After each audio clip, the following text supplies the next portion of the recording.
Assalamualaikum warahmatullahi wabarakatuh. 98,6 FM Radio Solo Indah. Halo pendengar dimanapun Anda berada, kembali saya Iga menjumpai Anda hari ini, hari Selasa 14 April 2020. Dan kali ini kita akan mengadakan dialog interaktif bersama Bupati Solo, yaitu Bapak Haji Gusmal SIMM, yang kebetulan pada kesempatan kali ini telah hadir bersama kami di studio. Dan kita akan berbincang-bincang seputar COVID-19 yang ada di Kabupaten Solo kita. Untuk itu tetap jangan kemana-mana, tetap stay tune terus bersama kami di 98,6 Radio Solo Indah. 98,6 FM Radio Solo Indah. Baiklah pendengar, seperti yang saya janjikan tadi, bahwasanya kita akan mengupas sedikit mengenai COVID-19 yang ada di Kabupaten Solo tercinta kita. Dan saat ini di studio telah hadir Bapak Bupati Solo, yaitu Bapak Haji Gusmal SIMM, yang kita akan berbincang-bincang tentang perkembangan COVID dan terus bagaimana langkah-langkah dan penanganannya agar masalah COVID-19 tidak merebak dan meluas di daerah kita. Berikutnya saya akan langsung saja menyapa beliau. Halo, selamat pagi Bapak Bupati. Selamat pagi, Assalamualaikum warahmatullahi wabarakatuh. Iya, sehat ya Pak ya? Alhamdulillah sehat. Ya, dan ini Pak, kita langsung saja ke pokok permasalahannya tentang masalah COVID-19 yang saat ini daerah kita juga terkena imbasnya gitu ya. Kira-kira bagaimana kondisi umum tentang COVID-19 di Kabupaten Solo ini? Nah, terima kasih. Yang pertama, kita sekarang Kabupaten Solo masih dalam kondisi agak aman. Karena sampai sekarang belum ada warga kita yang positif COVID-19. Artinya kita masih dalam zona hijau, masih belum masuk ke zona merah.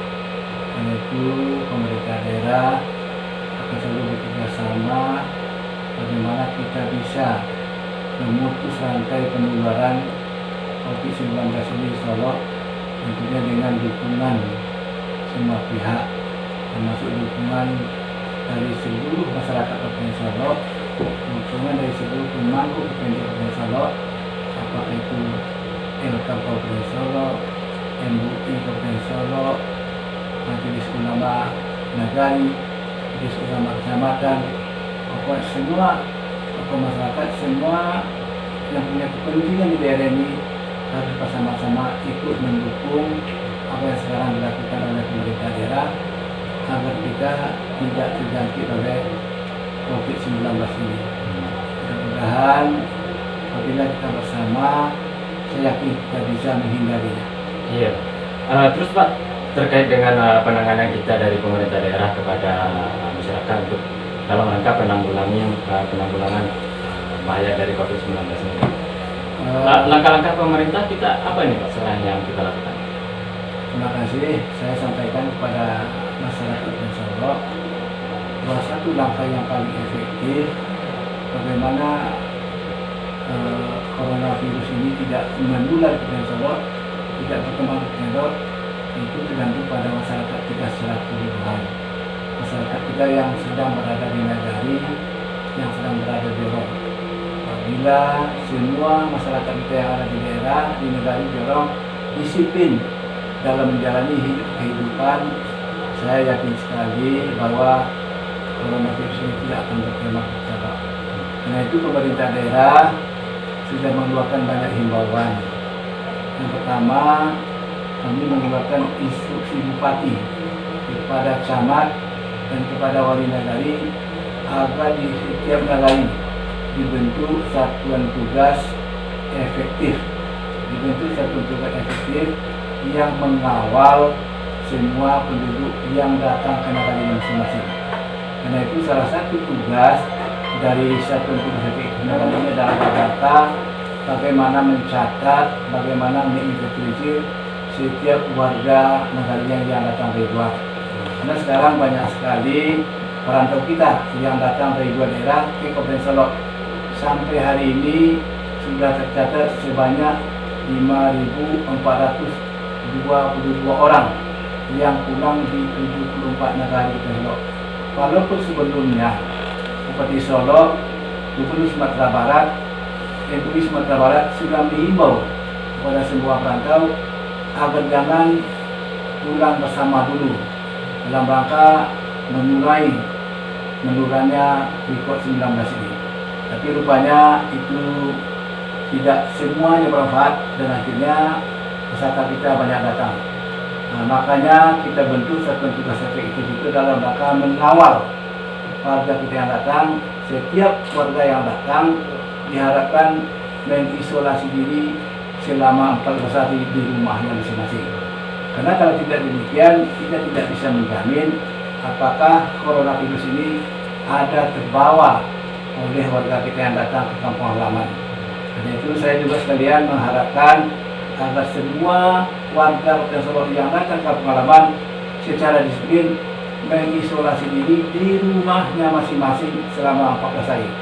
Karena sekarang sudah ada kebijakan pemerintah Provinsi Sumatera Barat, apabila nanti tidak mau mengisolasi diri mandiri di rumah, akan dipaksa mengisolasi diri di tempat-tempat yang sudah ditentukan oleh Provinsi Sumatera Barat.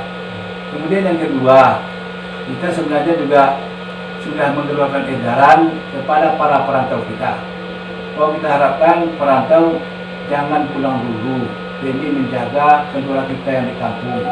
Tapi ini tampaknya tidak bisa bermanfaat lebih banyak, masih banyak juga keluarga kita yang datang. Saya berharap kepada setiap warga yang akan keluar rumah, yang akan berpergian, kalau terpaksa, jangan lupa pakai masker. Jangan lupa pakai masker, karena ini untuk melindungi diri kita dari menurunnya coronavirus 19 ini. Karena saya tahu bahwa coronavirus 19 ini tidak menular lewat udara, tapi dia menular lewat pembicaraan, lewat bersin, lewat batu, dan lewat ciuman, cipika-cipiki, dan juga lewat benda-benda mati yang ada di sekeliling kita. Bahwa melalui benda-benda mati tahannya lebih lama, dia tidak bertahan di udara, tapi benda mati tahan. Karena itu saya minta setiap warga Kota Solo yang keluar rumah terpaksa tolong pakai masker. Dan apabila dalam perjalanan ketemu dengan kawan-kawan, ketemu dengan saudara, ketemu dengan banyak orang, jaga jarak minimal 2 meter antara kita dengan yang lain. Sekaligus juga jangan berkumpul-kumpul lebih banyak, lebih 5 orang dengan jarak yang dekat. Itu membahayakan dalam rangka mengurangi berkembangnya coronavirus ini. Kemudian juga saya menghimbau kepada segenap masyarakat Kota Solo untuk sering-sering mencuci tangan pakai sabun dengan air yang mengalir. Karena rupanya dengan sabun coronavirus ini akan mati dengan sendirinya. Bisa mati dengan sendirinya. Ya, bisa mati dengan sendirinya. Kita harus sering-sering pakai cuci tangan pakai sabun, dan ini sudah dianjurkan sejak dulu oleh pemerintah daerah ke anak-anak sekolah yang sudah dilaksanakan. Tapi rupanya sekarang sangat longgar. Tapi yang paling penting sekali, kita usahakan di rumah saja. Kita usahakan di rumah saja. Namun apabila tidak bisa di rumah saja, karena ada kepentingan, ada keperluan, kita mau keluar juga pakai masker, jaga jarak, dan sepulang dari perjalanan jangan langsung masuk rumah. Semuanya ditinggalkan di luar dulu, seperti sepatu ditinggalkan di luar, tas ditinggalkan di luar, masuk ke rumah, ganti pakaian mandi, baru bisa berdialog lagi dengan keluarga kita. Gitu ya. Dan ini ada juga saya dapat informasi bahwasanya di beberapa instansi pemerintah atau kantor-kantor milik pemerintah itu sudah diwajibkan memakai hand sanitizer gitu ya, cuci tangan gitu ya. Itu memang dianjurkan gitu ya, Pak? Jadi kita berjaga-jaga, karena kita ini pemerintah daerah kerjanya memikirkan bagaimana seluruh masyarakat Solo berada dalam keadaan aman. Sehingga di setiap kantor, di setiap gedung, di setiap fasilitas umum kita wajibkan menaruh alat pengukur suhu. Alat pengukur suhu artinya adalah dalam rangka memonitor, memantau apakah tamu kita, apakah orang yang datang itu terindikasi terkena coronavirus. Karena dalam ketentuannya apabila seseorang mempunyai suhu lebih dari 38 derajat Celcius, berkemungkinan terindikasi coronavirus. Nah, karena itu juga kita perlu mendeteksi setiap tamu yang datang. Salah satu langkah kita di samping alat ukur itu, kita juga mengharuskan semua kantor, semua fasilitas menaruh hand sanitizer di kantor masing-masing dalam rangka untuk cuci tangan, untuk membersihkan tangan kita dari kemungkinan berkembangnya virus corona ini di diri kita, dan untuk mengawal kita lebih jauh dalam pembicaraan selanjutnya. Karena saya lihat di samping di rumah cuci tangan pakai sabun, di kantor-kantor ada hand sanitizer untuk menyelamatkan kita secara keseluruhan. Iya Pak, kalau untuk saat ini Pak, kan para perantau kita juga sudah banyak berdatangan Pak. Antisipasi kita di tiap perbatasan itu apakah mereka diperiksa, dicek atau gimana ceritanya? Ada langkah kita Pak? Kita sejak 2 minggu yang lalu sudah membangun posko di perbatasan. Ada posko perbatasan Kacang yang memeriksa orang dari arah utara. Ada posko perbatasan dari Sungai Rasi yang memeriksa orang dari arah Jakarta dan segala macamnya. Ada posko kita di Lugo Selasi, terutama yang yang memeriksa orang yang pulang balik Padang. Dan terakhir ada posko kita di Junjuang sini yang kadang-kadang juga dilalui oleh perantau dari luar. Ini dalam rangka mencekking apakah warga yang datang ke Kabupaten Solo itu aman dari semua gangguan virus corona ini. Karena itu petugas kita yang ada di posko perbatasan menyuruh turun semua penumpang yang lewat posko itu diperiksa suhu panasnya. Apabila kedapatan suhu panasnya melebihi 38 derajat Celcius, mereka disuruh istirahat dulu di tempat yang sudah disediakan. Setelah beristirahat beberapa saat, diukur lagi. Kalau suhu panasnya di bawah 38 dibolehkan pergi. Tapi kalau tidak, kalau sampai berlama-lama tidak juga bisa turun, dia akan dirujuk ke rumah sakit terdekat, tempat dipelihara semacam dijadikan pasien dalam pemantauan, namanya PDP. Pasien dalam pemantauan.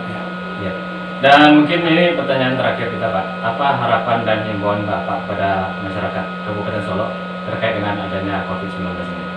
Terima kasih.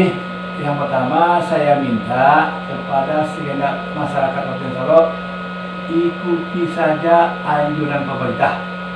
Karena pemerintah berusaha membuat kebijakan, membuat himbauan, membuat instruksi dalam rangka mengamankan Kabupaten Solo dari serang COVID-19 ini, COVID-19 ini, agar apabila seluruh masyarakat kita taat dan patuh, saya hakul yakin di Solo tidak akan berkembang COVID-19 ini. Terima kasih.